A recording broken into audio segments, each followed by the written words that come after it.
In the final year for Texas and Oklahoma in the Big 12, a worst-case scenario for the conference is happening right now, as it is clear as day that Texas and Oklahoma are the clear two-cut favorites to end up in Arlington later this year. Hey, how's it going, everybody? I am RC Maxfield here for the Back to 12 podcast.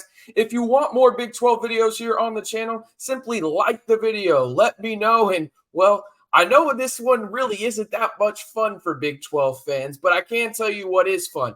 Getting your new favorite college shirt from Home Field. Use the promo code BACK212 to save 15% on your total purchase. If you're a Texas Tech fan, they've got you covered. Kansas, Kansas State, so on and so forth. They've got every Big 12 school in their catalog. Go get your new favorite college football shirt over on homefieldapparel.com. All right, in today's video, we're going to discuss plain and simple the Big 12 and really the worst case scenario unfolding. And now, before anybody comes at me, I understand it's only 3 weeks. We haven't even played conference games yet. But let's be real.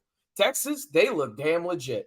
Take your bias out of it. They look really damn good. In Oklahoma, listen, that offense looks completely transformed compared to last year. Now, we know that the defense is still the issue for the Sooners, and they really haven't played anybody at a high level, but still, Dillon Gabriel has been slinging it for the Sooners, right? So when you look at this from the Big 12 perspective, right, and I think that this is where we have to start when it comes down to it, it's this, right? Just awful non-con losses for multiple Big 12 schools. Going to look at my notes here. Here we go. And it's on the bottom line if you want to follow along. Baylor lost to Texas State. That was the first win for the Bobcats against a Power 5 opponent. Wait for it. Ever. And they won in Waco in their coach's first game at Texas State, right? Oklahoma State just last weekend at home against South Alabama. You'd think they'd win, right? The Fighting Mike Gundy's up in Stillwater. Wrong. They laid an egg. 33-7. 33-7. They lost to South Alabama at home.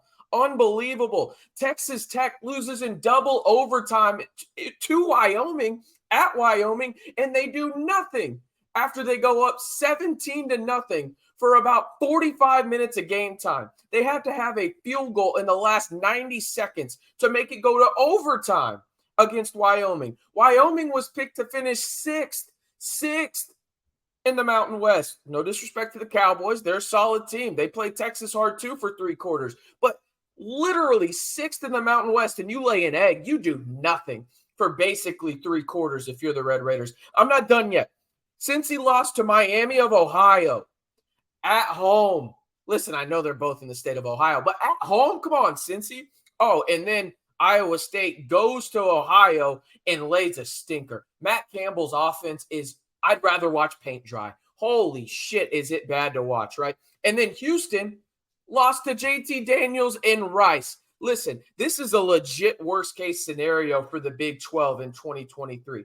Everyone in the conference outside of Texas and Oklahoma feels like they're bunched up into 2 tiers, right? Oklahoma and Texas are in tiers of their own at this point. I put Texas in a tier of their own, a drop-off to Oklahoma, and then just a drop-off to the Kansas States of the world, TCU's, Texas Tech. I don't know who's in that tier. I don't know what they are. And now, to be fair to Kansas State, a lot of it has to deal with injuries. I think Kansas State's a good football team, but injuries are part of the game, right?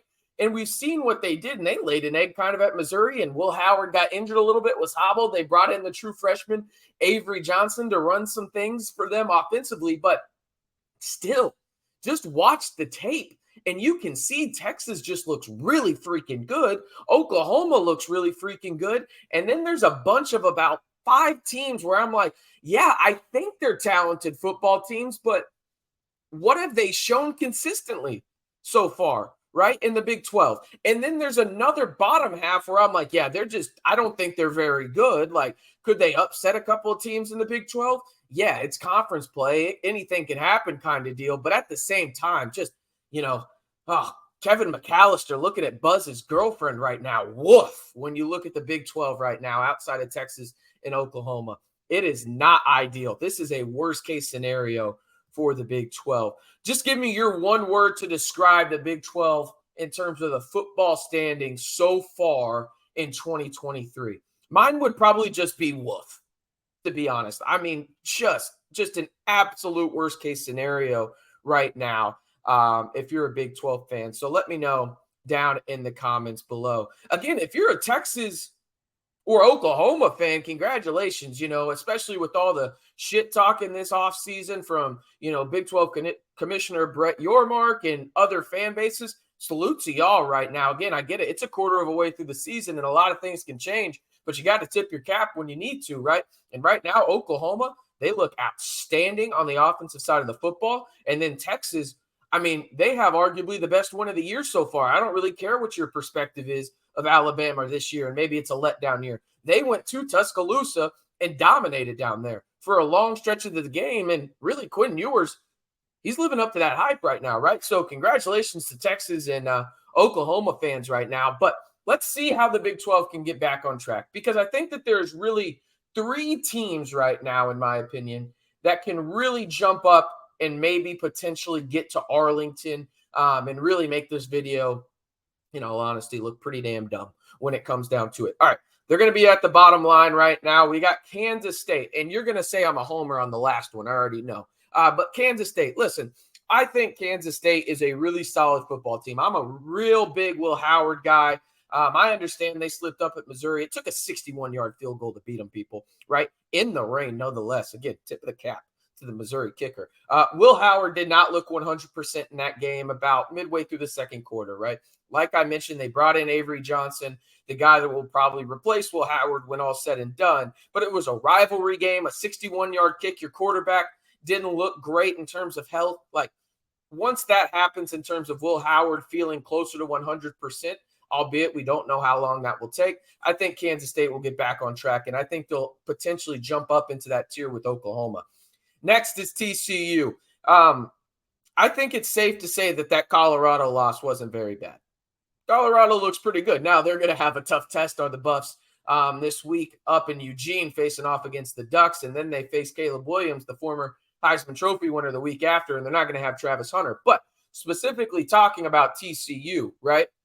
You look at what they lost in the portal. They lost 8 starters from offense, right? Including Max Duggan, a Heisman guy. You got Quentin Johnson. You got Steve Oliva on the offensive line as well. They go out and they get portal guys. It was going to take some time. And listen, they were only 3 points away from beating the darling in college football right now in Colorado, a team that, yeah, the minus 20.5 didn't look too good in week 1 in hindsight, but Colorado's legit, right? And so I think TCU is in a good spot. They're already 1-0 in the conference. They just went down to Houston and absolutely shellacked the Cougars 36-13.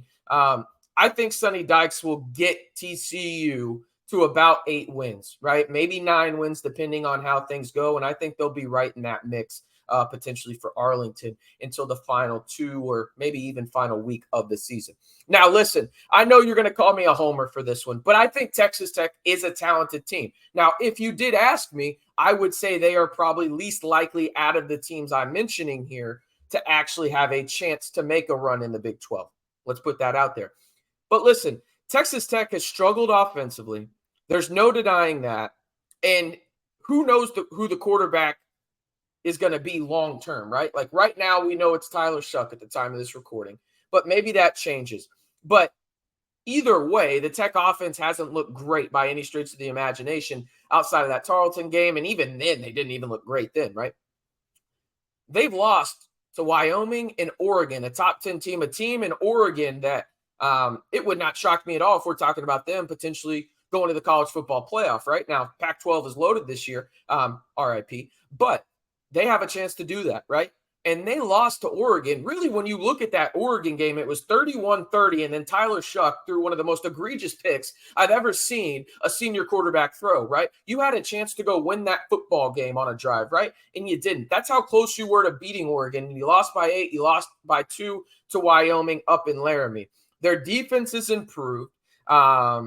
And the pass rush hasn't even shown up yet. They've been really solid against the run. Go look at the Oregon game, right? They did a phenomenal job at stopping one of the best rushing attacks in college football, right?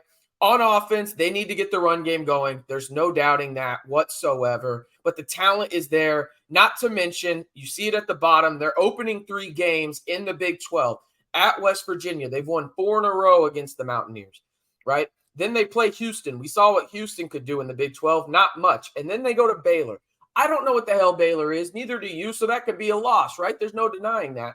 But I do think Texas Tech sets up well to potentially get out in front of things and go 2-1, maybe even 3-0 in the Big 12. And we know if you can pile up those wins early in the Big 12, all right, you got a chance to go to Arlington later on. I got to ask you, though, which team outside of Texas and Oklahoma has the best chance to win the Big 12 this season? Let me know down in the comments below. And again, just an absolutely brutal start for the Big 12. Again, some of these losses are just embarrassing. Baylor to Texas State at home, right? Oklahoma State 33-7 to South Alabama in Stillwater. Cincy loses to Miami, Ohio at home. Iowa State scores 7 points against Ohio. And then Houston loses to Rice. And not to mention Texas Tech loses in double overtime to Wyoming, right?